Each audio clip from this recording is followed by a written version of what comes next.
Okay, so we're going to start. My name is Randy Perkins, and I'm going to be discussing whether SharePoint 2010 is the panacea to the shortcomings and difficulties we had with SharePoint 2007.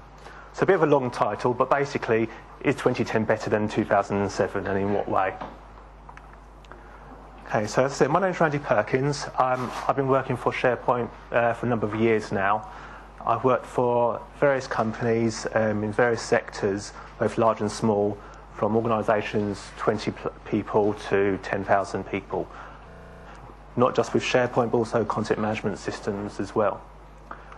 I currently work for Fujitsu as a SharePoint architect, where I mainly work on government sector SharePoint environments.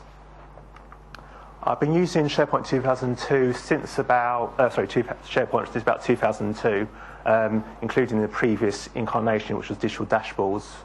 Used that a few years before SharePoint. I've also dealt with information management, usability, accessibility, and user adoption. These slides will be obviously available on the DVD, and I'll post them on my blog as well. But if you have any questions, feel free to catch me on Twitter or via my email address there. So this is going to be an interactive session, so feel free to ask questions. If they're going to be too long, I might leave them to the end of the presentation, but feel free to stick your hands up or just wave to catch my attention. So I said it's going to be interactive, so a bit about you now. So, guys here, who's an IT pro, would you say? Okay, so a few of you. Developers? One? Don't worry, you're not alone. Information workers? Okay, project managers. Okay, be a bit in there for you. Anything else? Any other titles? Designer. Okay. Everything. Okay. So, what version of SharePoint are you? Anybody using 2001 here? Good. 2003. I feel sorry for you. 2007. Okay. 2010. Right. Anybody in a mixture of both? 2007, 2010. Okay. Right. So obviously you're going through a migration. So is anybody right here now doing a migration to 2010? Okay, so some of you. Okay. So what's your experience with web parts? Who here, either for their organisation or for a customer, has developed web parts for themselves? Okay, so some of you. Downloaded free of charge web parts? Okay, purchased web parts? Right, okay. Any management tools for SharePoint? So things like AvePoint? Right, okay. Okay, so just to go back a bit now, this presentation has slightly changed from the synopsis I gave online. So rather than just talking about Lotus Notes to SharePoint, we're going to talk about document management systems in general and content management systems in general. So the challenges that my clients have had, they've been on various different types of platforms: content management systems, document management systems, legacy systems like Novell now, both for the email client and for the file system store. Some users are using Documentum as well, or a combination of both. And most commonly, shared folders. I'm sure you've all experienced this before from your users. They see SharePoint, somebody sold them and says, SharePoint can do X, Y, and Z. They say, that's great, let's have it, let's buy it. They've got it, and they want it all straight away. But the problem is, and this is a quote from Sherlock Holmes, is he says it's a capital mistake to theorise before one has data, and sensibly one begins to twist facts to suit theories instead of theories just to suit facts. Now this is all about getting your requirements straight.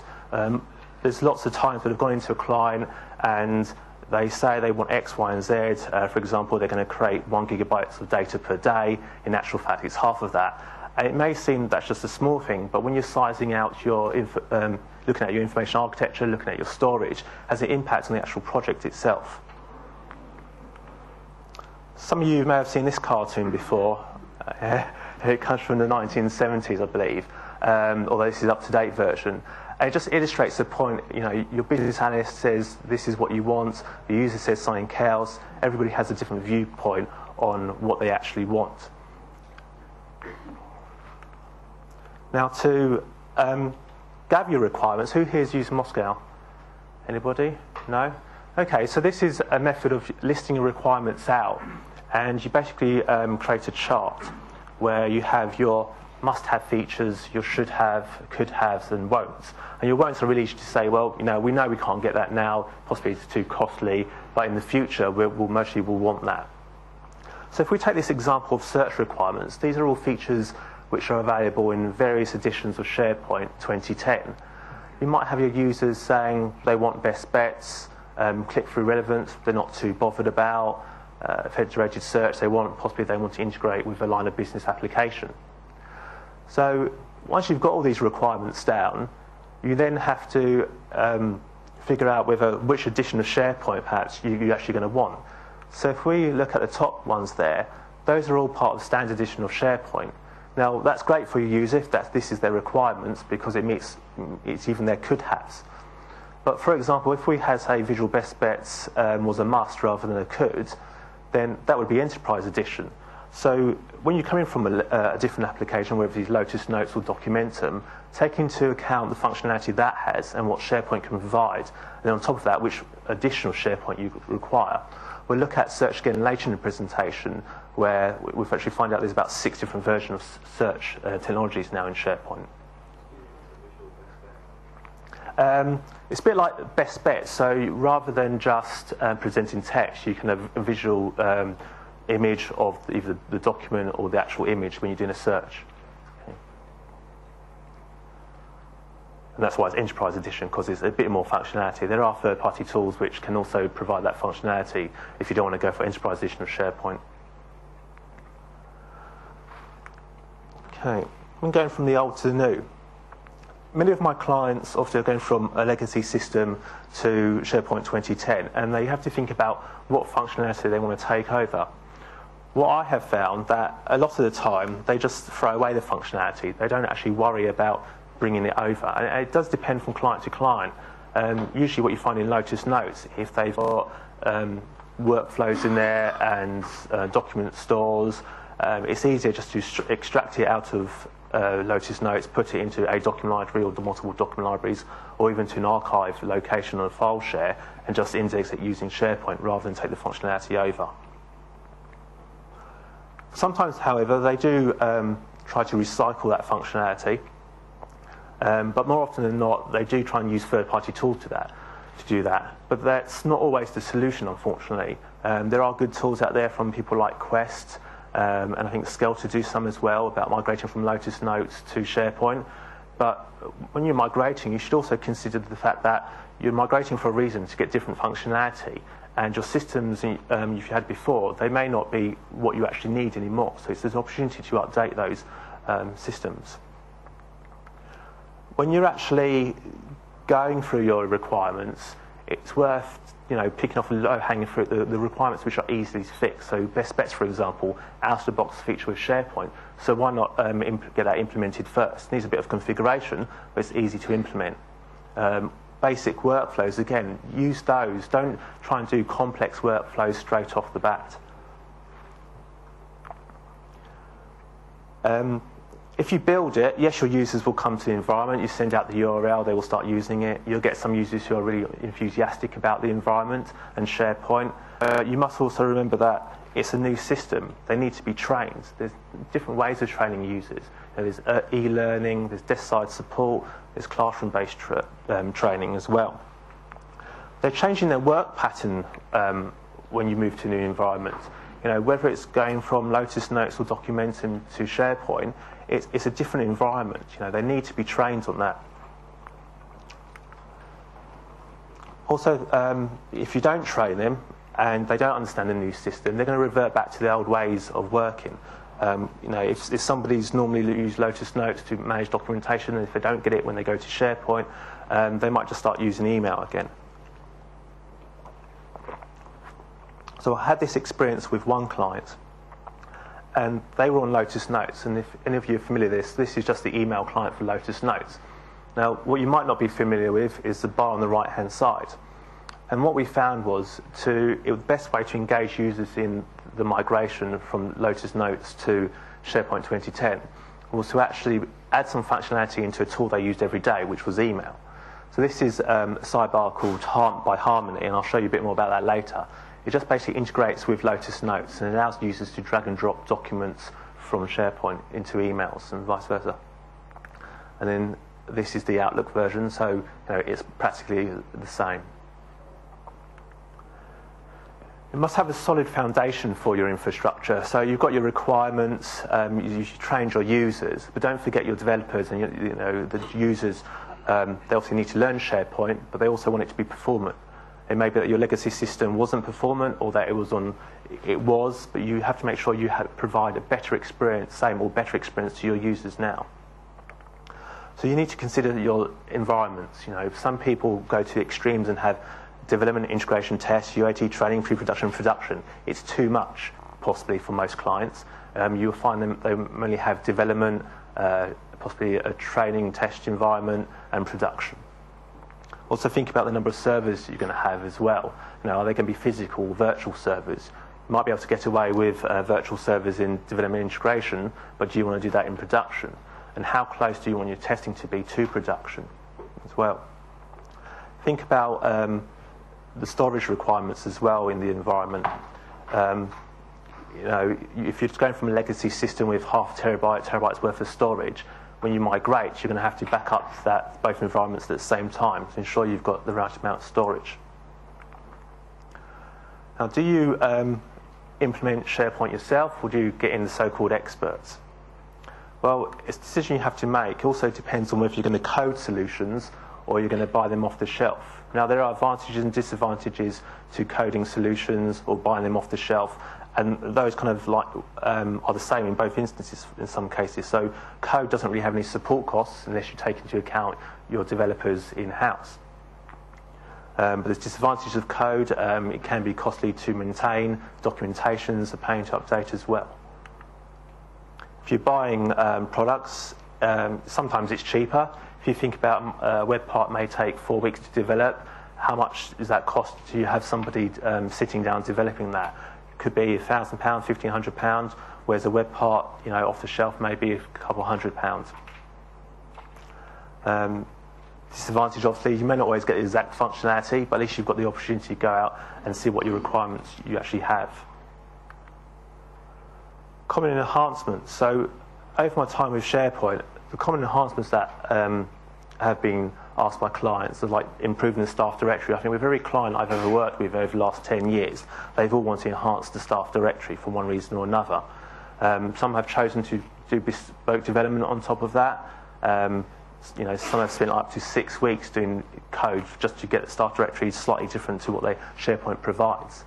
There's there's web parts out there for content and code and PeoplesN, which enhance the staff directory.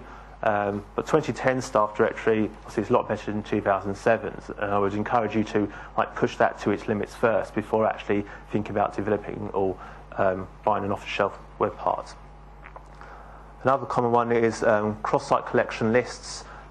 There's tools out there like from Licensing Tools, who are downstairs, and Bamboo, who produce these tools. Work for one organisation who were thinking about getting one developed. Would have cost them about £1,500, bespoke solution, not flexible.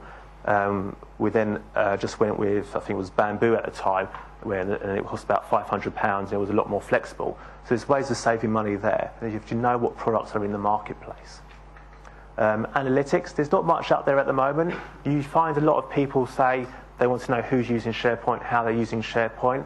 But, does anybody here look at the analytics for SharePoint? Okay, so a few of you. How many of you do actually do anything about it? Nobody, exactly. So they can be useful, and I have found in past when I have looked at analytics and taken the results and fed them back into the community within the organisation, that they have been useful. You really got to look at whether you need an additional tool like Cardiolog. Now, it may be more useful if you've got a web-based site based on SharePoint rather than an intranet. The tool from Excel is quite good, the control point tool, which is one you haven't done there. We use that quite a lot to do reports such as how many documents are checked out across the entire solution. So we're doing a redeployment at the minute, and one of the things we want to avoid is having documents checked out, because we want to make sure everything was up to date. So we just use the Excel reports to just pull off that information out of the database. So they're really good. Right. And it's a key example where that functionality is not in SharePoint and you have to go with a third-party product. There are gaps in SharePoint, there always will be. There's gaps in most of Microsoft's products, and it's so that vendors can add value to SharePoint. When I was working with Workflow quite a lot a few years ago, I was using Nintex for various solutions and Skelter, and looked at K2 Blackpoint. Now, these have all got current versions for SharePoint 2010 and other systems as well. So if you find that Workflow is still having challenges within 2010, it's worth looking at these. I would say Nintex is kind of a lightweight workflow, no disrespect to it, but what the advantage is it's really easy to use, and to be honest, it actually meets 90% of your requirements. Where it doesn't, you can use custom code to enhance it, as you can with K2 and Skelter as well. I went to Bill English's presentation yesterday morning regarding search, and he coined, I don't think he coined the phrase, but he used the phrase putability and findability. And it was all about, what you put into SharePoint or any search engine will depend on what you get out of it. So if you're not going to put metadata around your documents, your ability to search for those documents is going to be impeded. So this is where kind of content types comes in. So content types, obviously, are about classifying different types of documents, whether invoices or minutes of meetings. But there were problems with them in 2007. They were scoped at the site collection level. The tools earlier on, there were no tools to actually populate or migrate content types from one site collection to another site collection. And one of the organisations I worked with, that was a big challenge. They had over 20 content types, and they had over 20 site collections, and they would have to, every time they made a slight change, deploy those over and over again. Part of it was a manual task, part of it was automated, but it took a good few hours to do a change throughout the environment. Now in 2010, that's all been centralised. And part of that centralisation is using the taxonomy. So if you have a taxonomy, it's also known as a glossary, and it's all about organising data and structuring data. What we have in 2010 is the Managed Metadata Service. So it has a hierarchy. The best way to actually visualise this is to look at it. So this is just a quick video.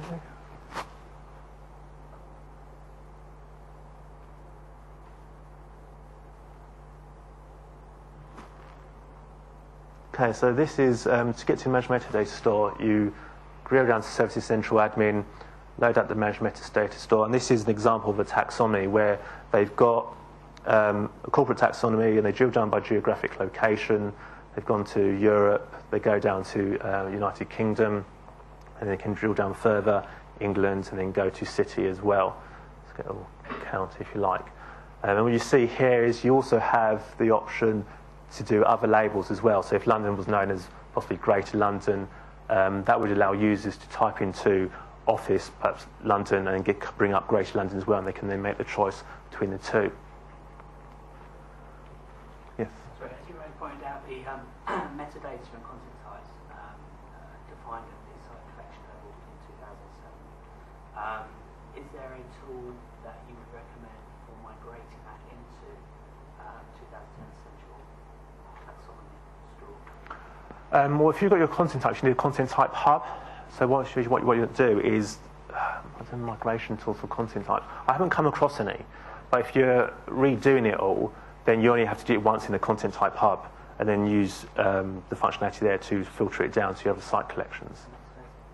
Pardon? And metadata. Well, that's controlled by the term store. So all of your metadata's in here. So I meant in terms of migration from 2006. No. Have you got defined metadata? We have, but we've got many site collections. Right, and it's defined within the content types. Yeah, I don't think there's any easy way, to be honest. And most of the time you're better off starting from fresh, and you will find that, depending on what industry you're in, there's a taxonomy out there which you can already use. And what industry are you in? Energy. Energy, okay. I haven't come across one. There is a company, I think if you look on Microsoft's website, their SharePoint blog about 3-4 weeks ago, they gave away a free taxonomy. I'm not sure what it was for, but it was free of charge. Then the company who gave that away also do other taxonomies. So you might find they do an energy-based one. Okay. Okay, so coming to search now. Search in 2007 obviously tightly integrates with metadata and content types. There were limitations in 2007. It did improve over the years with, I think it was the infrastructure update and Service Pack 2. There were still difficulties like managing best bets. You had to be, I think it was an site collection administrator. Now that can be divulged and you don't have to have that security rights. So what a lot of companies did, they used tools from like Surfer A and BI Insight to enhance the search technology. Now, that's all well and good, but obviously that's quite an investment. I'm not sure how much these tools are, but obviously most of the time, unless you have a service agreement with them for upgrades, they're not going to be compatible with 2010, and you're going to have to either stick with the functionality in 2010 or rebuy the new product. So as I said before, there's many versions of search in SharePoint in the latest release. So at a very basic level outside of SharePoint, there's Search Server 2010 Express, which uses very similar technology to SharePoint Foundation 2010. You then have SharePoint Server 2010's search technology, Fast, which enhances search for SharePoint, Fast Server, which again is a separate product, and Fast for Internet sites. And they all have slightly different functionality depending on what your requirements are. So it's important to look at what you had previously, and look at whether or not these meet your requirements. And some of the features they have are things like metadata-driven search, so going back against like content types, getting your taxonomy correct. That's where it improves it. People search has been enhanced. OpenSearch was there in 2007, but what you're finding now is a lot of line of business applications. If you want to search those, they've got their own API around OpenSearch, and you can bolt into that. Visual best bets, thumbnails and previews, which I think you get limited versions or limited results back from Fast Search Server for SharePoint. I can't remember the exact details there. Yep. Can these search tools be married together so you can use multiple ones, or you have to pick one or the other? Whereas if I have needs that were met by faster internet sites, but I also have features that I needed out of Search Server 2010 Express, can I use those simultaneously, or is it just? Well, Fast Search Server for SharePoint has all the functionality of the more basic versions. Okay, so I mean, if you had like a search tool like BI Insight, you wouldn't be able to. Well, you could use that alongside Fast, but you would have to have two boxes, most probably, or you would have to use federated search. Well, from the user's perspective, would they see the difference, or? From a search point of view, yeah, the enhanced functionality, yeah, they would see the difference. They would see that I'm using two different tools. They do a search and it would aggregate it. I think you can aggregate it. I think that's custom code. But if you wanted both search results simultaneously, you use federated search. So you could do a search in SharePoint, and on the left-hand side you could have the main SharePoint search results, and on the right you could have Bing's results or a line of business application. Okay, so workflows. Again, we mentioned this previously, but like content types, they had limitations. In the case of workflow, they were list bound. They couldn't be ported over to other lists. You couldn't reuse workflows, but they were quite easy to create in SharePoint Designer. 2010, a lot more usable now. They can be reused against multiple lists. You can design them in video, so you can get your business users who understand the processes in your organisation to create those in video, then pass them over to somebody who understands SharePoint Designer or possibly Visual Studio and implement them. You can use impersonation, which seems like a real basic thing, but I've seen organisations simply having to go to Visual Studio, hire a developer to get a little bit of functionality that is now out of the box with SharePoint Designer. What do you mean by impersonation? So when you run a workflow within SharePoint 2007, it's acting as the user who started the workflow. So if they had contribute rights, that's what it would use throughout the workflow. So say, for example, you wanted to update some information in another list, in another site. If that person didn't have access to the site, they couldn't do that. But in the SharePoint Designer, you can impersonate, and that will give you site-level credentials, so you could then update that information in the other list without actually the user having to have the permissions on that site. Is that clear? Yeah. So basically elevates the user, what the user can do. Is there a way of migrating workflows between environments I think when you save out the workflows in SharePoint Designer, that's a file. I think it's a WSP, so you can take the WSP and move it across. The problem with that is, obviously, it still might be list bound and target bound, so you actually still would have to go inside of it and say, well, this list, although you might have the same name, I'm not sure if it uses GUIDs behind the scenes or not. So it's a possibility that if it goes by the URL, you'd be fine because your environments hopefully will be the same. If it uses GUIDs, then you might have to do slight changes. And this is kind of where third-party tools come in, like Nintex and stuff, because they're able to do better deployments across environments than what SharePoint can do and SharePoint Designer can do.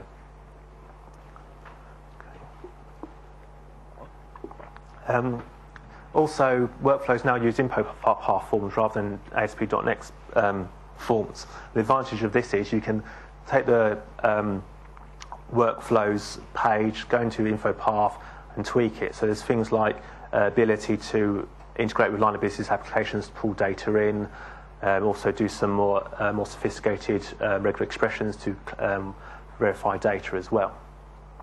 One advantage that I know a client is going to take off of SharePoint 2010 is they previously purchased Skelter, which was a very expensive product, and they took months to implement it, and what they had was a workflow, and they simply wanted to have a person start a workflow with a Word document, get their manager to have a look at it and approve it so that it could either be worked on further or it could go to the wider community, then get information back from the wider community on that document. And it sounds quite simple, but it was quite a complex workflow. And they spent literally many months trying to implement this. But now with SharePoint Office and 2010 co-authoring, there's actually very little need for much workflow, and most of it can be done just with Word and SharePoint, because obviously we have track changes which are interactive in Office now, so you don't have to check in and check out a document. You can just work on a document as you go along with multiple users. How reliable is it? So one of the problems I've had with SharePoint 2010 so far is reliability. It's still a new product, so it's a little bit flaky in places. New features such as co-authoring sort of scare me a little bit, having my previous experiences. So I was just wondering if you've used it and how sort of robust it is and reliable it is. Limited places I've used it, I haven't had a problem, but I haven't been working with other people day in, day out on a document like the example I gave. And they would have been using or having about 4, 5, possibly 10 people interacting with that one document over possibly a 2-3 week period. I mean, and again, there's no guarantee that 2 people would be on it at the same time. So personally, I haven't come across an experience, but I haven't used it to a great extent. You know, I tend to do documents working on my own and architecting documents rather than collaborating, despite working in SharePoint land. Okay, so it's just some examples of how I've used InfoPath in the past. Things like health and safety forms to allow users to fill out health and safety, so like VDU assessments and desk assessments that are commonly done within organisations. I worked for one organisation, international company, had some basic hot desking requirements. So every time a user changes desk, they're meant to get another assessment. And obviously that's quite time-consuming for facilities to go and assess the user and fill out the forms and send them back to facilities, then to go to HR. So we created just a basic InfoPath form. This was in 2007, but you could do this in 2010, and it'd be a lot easier in 2010 as well, to gather the user's requirements, or fill out the survey, send it automatically using workflow to facilities. Facilities would check it, action it if need be, go to HR, PDF generated of the form itself. Similar thing with IT change requests. Rather than using software as a service application for change requests within IT, they used InfoPath form, tailored it towards their needs, which worked quite well, and that was using Nintex.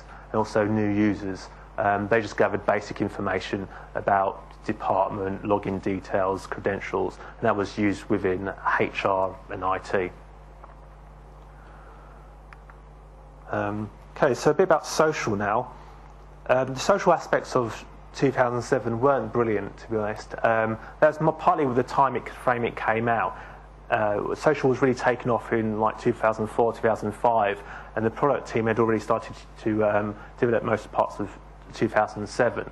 So the blogs were okay, discussions were okay. A lot of the gaps were filled with community kits and third-party tools as well.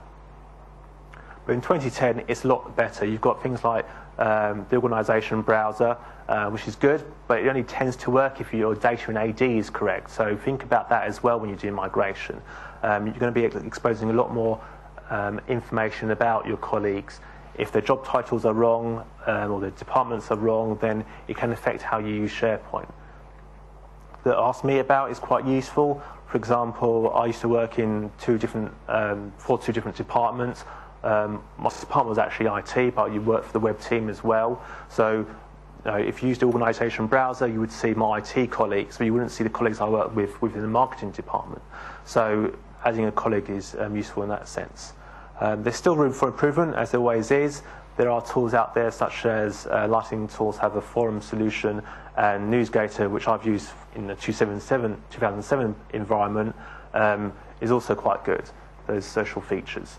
I haven't looked at the difference between SharePoint 2010's NewsGator's environment and what SharePoint 2010 can provide, but I'm sure they've made some improvements there. Are the wikis better? Are the wikis more in line with sort of standard stuff you find on the net? What, in 2010? Yeah. Yeah, they're more in line with that. And accessibility has been improved as well, so that kind of goes hand in hand as well. Accessibility is not perfect. I think out of the box it's AA. That's out of the box. As soon as you customise it or add content, it could break AA guidelines. So don't think because you've got SharePoint, it's always going to be AA. If you want to actually keep it AA and put restrictions around it, you would have to use tools like High Software's accessibility tool, which will go through your content and make sure it's accessible. If it's not, send a report to somebody and tell them this isn't compliant. And it's also possible to prevent the data from being actually published as well. They look quite good where the IntelliSense once you go square bracket and then and then you can then create a page from it. Yeah, I haven't used it a great deal because that's not. I'm very document centric, to be honest. In the environments I've worked in, sometimes they're high security, so you can't just use wikis all the time because they don't like you to. It's all documents and it's all formal. But yeah, they're a good tool. I know a number of organisations who use them around, especially around IT. Simply because somebody finds a solution, they just go onto a wiki page, put the answer, and they kind of use it as a knowledge base, and they're building it up that way. Okay, a bit about design now in SharePoint. So, who here's used SharePoint Designer 2007? Who liked it? Did you really? Seriously? Okay. Okay. So, there were advantages. After a while, it became free of charge, mostly because there were stability issues, but it was also dangerous. Users could do quite powerful things in SharePoint Designer and break the functionality of SharePoint. I won't labour too much on that point, but SharePoint 2010 is better. It's still free of charge. There's additional functionality in there, so when you're doing the workflows, there's an impersonate option. You can now prevent the use of SharePoint Designer within your site collections, which is very handy. So you can lock down people changing it. And they limit like site collection owners to make changes if you want.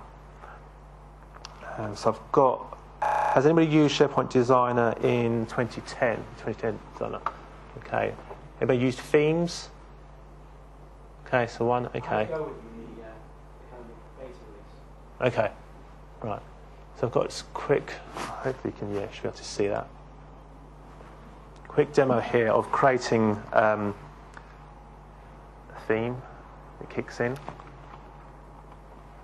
So this is in PowerPoint, but you can also do this in Word. There's obviously Office 2010 versions. And you simply pick the colours you want. There is a guide, I think, on MSDN about where all these colours match up to SharePoint. So you've got to be a bit careful in case you don't pick contrasting colours. So you just go through, select the colours you want. So in 2007, this was all done in style sheets, basically. It was a complete nightmare to try and maintain and do. I mean, style sheets aren't that complex, but in SharePoint, rolling out to various environments, keeping them up to date, working with users who want it to be the exact Pantone colour and things like that, was a bit of a pain. So after you've picked your colours, you save that out as a was it a theme, office theme. Just give it a name.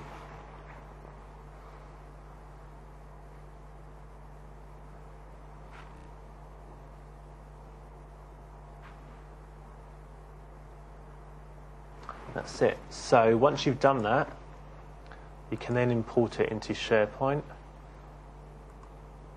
Whoops.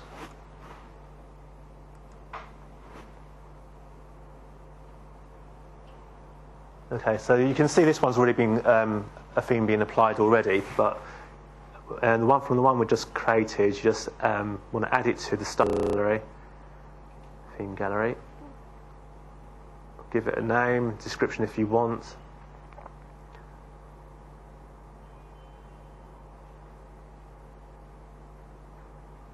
Then you're able to go back to the site actions, look and feel. And then your theme will appear there in the list. You select it, and if you want to change the fonts, you can change the fonts there. We could change it in the other area, apply it. That's your theme. So it's all quite straightforward now. Obviously, you can still use master pages, but obviously you mostly want a developer to do that.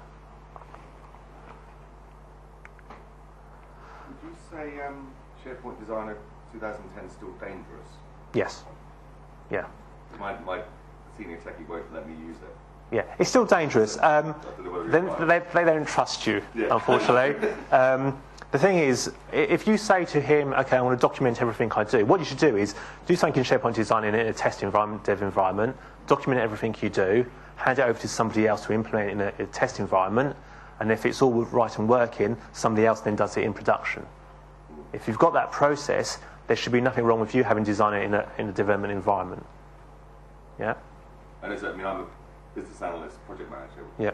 Should I do that, or should I just sketch out what I want and get other people to do it? Because I don't know whether I should be using the tool or not. I see no reason for you not to use the tool. It's a tool there to be used. It's just where you use it, how you use it. Okay.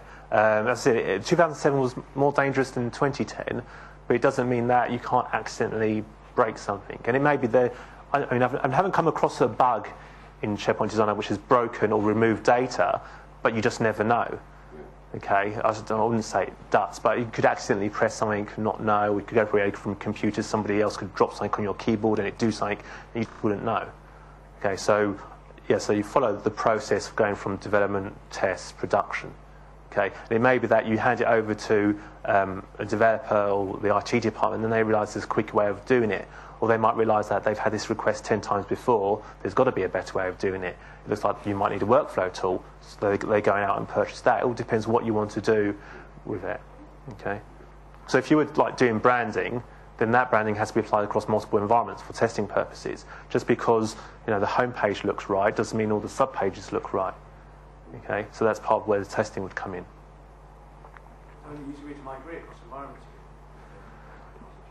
Well, we're doing themes. Obviously, you saw that you saved the document that could be moved from migration to environments. So, what things you want to migrate between environments? I mean, if it's workflows, again, you can save the file, but you may have those problems. And this is why SharePoint is a bit dangerous, simply because you can't manage to change between environments. In some cases, you could argue, well, you don't need to. But if you do something, let's say you do something with lists in your production environment, and you do some customization, and for whatever reason you lose that customization, but you've still got the data, how do you restore the customization? Where's your documentation? Yeah. How do you normally do it? Do you just put everything on a document somewhere? Yeah, it goes into a document. It goes into usually a file system which is indexed by SharePoint. Because the problem is if you've got your documents which tell you how to build SharePoint in SharePoint and SharePoint goes down, you've got a problem. So hopefully you've got a disaster recovery platform, but it depends from each organisation. Some organisations don't have DR, too costly. So when you're going through Lotus Notes or any other document management system to SharePoint 20, this applies for all systems in. I always say trying to add value, not complexity. Time is money. Money doesn't grow on trees. And you find a lot of time we could go back to that cartoon at the beginning, people's requirements appear differently depending on how you look at them. So it's important you understand that. I don't think anybody here has got endless budgets, so it's one thing to consider. So there's a free tool which I mentioned previously called Harmony. I'll show you a quick demo of it. So basically what the person's done, they've just clicked on this blue link here, which brings up this box, and they enter the URL of their SharePoint environment, which is this is the IWM demo, is Gears Project Home. And what that does, well, that will list all the sites and document libraries in the environment. And when the user goes to create an email, and again, this is available in Outlook and Lotus Notes, and I think it's Lotus Notes 8.5 and above. Anybody using Lotus Notes?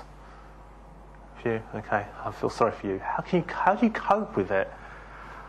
Dear, dear. Okay, so what the user's done here is they've literally dragged the documents, and it's going to send a link to those documents to the user rather than actually sending the documents. Now, the advantage of this is your Exchange mailboxes don't get filled up.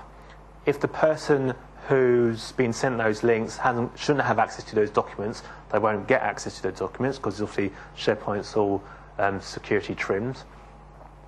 But if there is a case where you actually do want to send the documents, not just links to documents, you can still do that within the product as well. And I think you just hold down the Alt key or Control key to do that. So this tool is free of charge if you download it and install it yourself. If you want to download it and install it to the whole organisation, but in an automated way, you have to pay for it. Weird licensing model, but that's how it works. You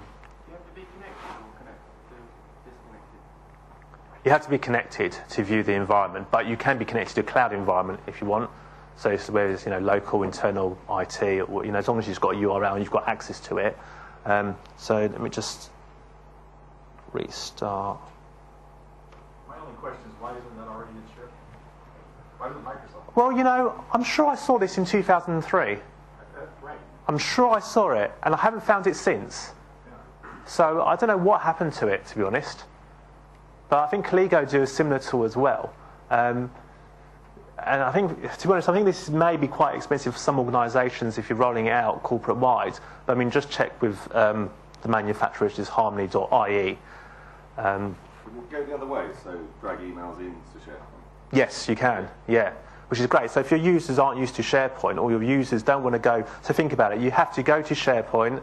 So if you want to take a document from SharePoint to the user, you go to document, find a document in SharePoint, do send to, or download it and send to. It's time consuming. You don't realise it's time consuming, but it actually is. And it's a barrier to your users. So this is all, again, it's about user adoption. Don't make life difficult for your users. And we all know it's not difficult to actually download a document or upload a document to SharePoint. It's just the amount of time you save by doing it this way, especially for a document-centric organisation. So at the moment, I deal with, 20, 30 documents a day for various reasons. Sometimes it's not that much, but for an organisation who's always dealing with invoices, minutes of meetings and so forth, and PAs especially, this would be a very useful tool. I'm not saying don't train users on SharePoint and get them to use it, but for some tasks, this is just simple basically. So I've got two questions. The first one is, how does that handle content types? So if you've got custom contacts on your list, and you want people to drag documents in, get the required fields and contacts, does it prompt you to send information? Yeah, so when you drag it in, I haven't got a demo unfortunately of this box expands and you get information about the required fields. I think, the document process, and I think it's great. I think the document stays grayed out something, so it hasn't been sent to SharePoint until you submit that metadata about it, required metadata. If you don't really see it here, but it might be perhaps it's an enterprise edition. I'm not quite remember, but when you type in a user's name, or if you're in your normal email box and you click on a user, then their profile information also appears in the bottom right. Now, obviously, you get it here as well, but you get slightly different information. That doesn't pull a lot of information from SharePoint, whereas the other bar does. The second question is SharePoint Workspace. does that not address any of these issues? Separate application. So doing similar kind of thing. So yeah, so it allows you to download and upload documents. yeah. But if you want to send documents to a user, yeah, you can be in Workspace. You can right-click and then send. I think you can right-click and send to user also. Because on the left-hand side, you've got hidden behind your window there. Yeah. There's loads of things. I think one of them's called SharePoint sites or something along those lines. And when you add a site in Workspace, I think SharePoint to your SharePoint site, it appears in that list. So I was wondering whether you could actually get into the actual document library there and do. You can, and I think you would be able to do that in 2007 as well. But when you're in there, I don't know if you can right-click on the document and send to. Now, you could mostly drag the document to an open window, but the amount of users who would actually take a document, even from Windows Explorer, drag it to, I can't show you on here, but you hold the button down, you bring it down to Outlook, you go over to your open email, that comes up, you drop it in. Users generally don't know that. We're here as, some of you are IT pros, developers, information workers. You are mostly power users. Yeah, so you may do that, but your general day-to-day user is not going to do that unless you train them. That's good though. I like the timing tool. It looks quite nice and Yeah. Cool. I saw a similar product from Calico. Sorry, who? Clear People. Clear People. Okay. Just wondered if you knew about that. I don't know. I saw that because I've been testing MacroView.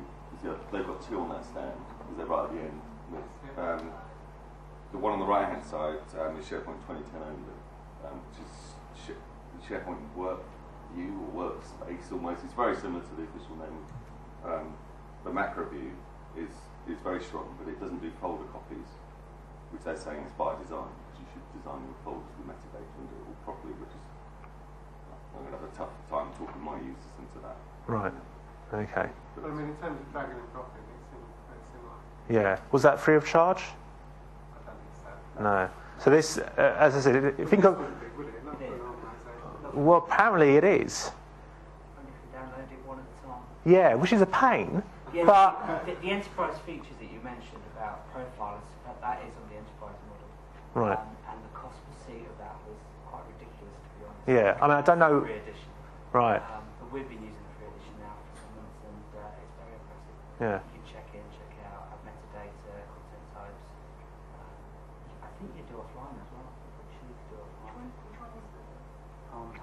Harmony. Yeah. Since 2007. What about Yes. Yeah. That's right. What about Office 2007? What about the versioning of Office? Does it look on your? Yeah, it works with Office 2007 as well, and Lotus Notes, email client 8.5. Pardon? What about 2003? Somebody said yes. No, I was just wondering whether it did. Oh, I should think so. And I say that because it's mostly using WebDAV technologies with a bit of.